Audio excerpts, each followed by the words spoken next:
Hi friends welcome to Rena Samayal इनके என்ன சமையல் பார்க்க போறோம்னா காளான் வெஜிடபிள் குழம்பு தான் பார்க்க போறோம். ரொம்ப எளிமையான முறையில் இந்த காளான் வெஜ் குழம்பை செஞ்சிடலாம். இந்த சிப்பி காளானோட எந்த காய்கறி சேர்த்து செஞ்சாலும் அவ்வளோ சுவையாக இருக்கும். எளிமையான முறையில் செய்யக்கூடிய இந்த குழம்பை எப்படி செய்யணும்னு வாங்க பார்த்துடலாம்.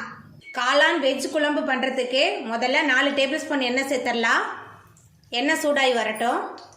எண்ணெய் சூடாகி வந்துட்டு இதில் பட்டை கிராம்பு ஏலக்காய் மராட்டி மொக்கு சேர்த்துடலாம்.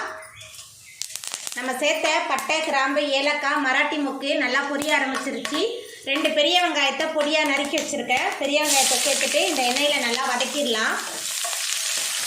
வெங்காயம் நல்லா வதங்கி வந்துருச்சு. இப்போ இதில் ஒரே ஒரு தக்காளி பழம் சேர்த்துக்கலாம். கொஞ்சமாக கருவேப்பிலை சேர்த்துடலாம். எல்லாத்தையும் சேர்த்துட்டு நல்லா வதக்கிடலாம். நம்ம சேர்த்த வெங்காயம் தக்காளி நல்லா வதங்கி வந்துருச்சு. இப்போ இதில் 2 டேபிள் ஸ்பூன் இஞ்சி பூண்டு விழுது சேர்த்துடலாம். இஞ்சி பூண்டோட பச்சை வாசனை போகிற அளவுக்கு நல்லா வதக்கிடலாம். நம்ம சேர்த்த வெங்காயம் தக்காளி நல்லா வதங்கி இஞ்சி பூண்டோட பச்சை வாசனையெல்லாம் போயிடுச்சு. இப்போ இதில் காய்கறிலாம் சேர்த்துடலாம். 2 கேரட்டும் 4 பீன்ஸ் நறுக்கி வச்சுருக்கேன்.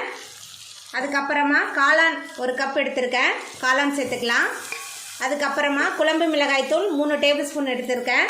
எல்லாத்தையும் சேர்த்துட்டு கொஞ்சம் நேரம் இந்த எண்ணெயிலே நல்லா வதக்கிடலாம். நம்ம சேர்த்த காயெல்லாம் குழம்பு மிளகாய்த்தூளோடு சேர்ந்து நல்லா கலந்து வதங்கி வந்துருச்சு. இப்போ இதில் உப்பு சேர்த்துக்கலாம். உப்பு சேர்த்துட்டு மறுபடியும் ஒரு 2 நிமிஷத்துக்கு நல்லா வதக்கிடலாம்.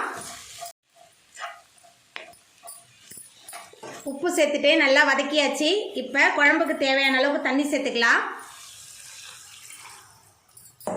இந்த குழம்பு கொஞ்சம் திக்காக தான் இருக்கணும், தண்ணியாக இருந்தால் நல்லா இருக்காது. தண்ணி சேர்த்துட்டு நல்லா கலந்து விட்டாச்சு. இப்போ காய் காளான் எல்லாமே கலந்து நல்லா கொதித்து வெந்து வரட்டும். நம்ம சேர்த்த காய் காளான் 2மே நல்லா வதங்கி வெந்து வந்துருச்சு. இப்போ இதில் 1 மூடி தேங்காவோட சோம்பு சேர்த்து விழுத அரைச்சி வச்சுருக்கேன். இப்போ தேங்காய் விழுத சேர்த்துடலாம். தேங்காய் விழுத சேர்த்துட்டு நல்லா கலந்து விட்டு மறுபடியும் கொதிக்க வைக்கலாம். தேங்காய் விழுது சேர்த்து குழம்பு நல்லா கொதிச்சு வந்துருச்சு. இப்போ மேலால் கொஞ்சமாக கொத்தமல்லி தழை தூவிடலாம். கொத்தமல்லி தழை தூவிட்டு நம்ம அடுப்பை ஆஃப் பண்ணிடலாம். நம்மளோட காளான் வெஜ் குழம்பு சூப்பராக ரெடி ஆகிட்டு அவ்வளோதாங்க. நம்மளோட சுவையான காளான் வெஜ் குழம்பு ரொம்ப அட்டகாசமாக ரெடி ஆகிட்டு. நீங்களும் உங்கள் வீட்டில் இந்த சுவையான காளான் வெஜ் குழம்பை செஞ்சு பாருங்கள். இந்த வீடியோ உங்களுக்கு பிடிச்சிருந்தா லைக் பண்ணுங்கள், ஷேர் பண்ணுங்கள், கமெண்ட் பண்ணுங்கள், சப்ஸ்கிரைப் பண்ணுங்கள். அப்படியே பக்கத்தில் உள்ள பெல் பட்டனையும் கிளிக் பண்ணிடுங்க. நன்றி.